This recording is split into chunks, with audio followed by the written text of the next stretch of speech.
Some of the hardest hit areas, though, were south of La Crosse. McGregor, Iowa, in Clayton County saw a confirmed tornado, and access roads to the city are still closed tonight, with authorities only letting residents come and go. Also closed in the county are Millville, Joel Hollow, and Nickel roads.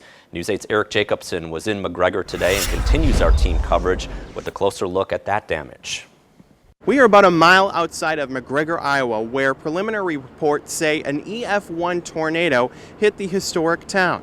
News 8 had the chance to tour the town for about 5 to 10 minutes, and the damage was devastating. Not in 50 years that I know of. The damage from the tornado through this small town is easy to see. Throughout Main Street, trees down, bricks ripped off of buildings, and structures lifted off of their foundation. It's one you never wish for it. You don't want it here. It's too early to determine a cost of all the damage, and although no major injuries have been reported, crews are still busy cleaning up the mess. We're going up Main Street and trying to clear up the utility areas, and in the process of doing so, we want to make sure everybody stays hydrated and safe. The National Weather Service spent the morning assessing the damage. It looks like what we would call a high-end EF-1 tornado, maybe a low-end EF-2. Again, we're kind of still reassessing. So, you know, most of the wind speeds in this area were in that 100 to 115 mile per hour range. So a significant tornado nonetheless. The National Weather Service says they have to take into account many factors when providing that assessment. Then you also have to take into account sometimes age of buildings, sometimes the surrounding areas like power lines,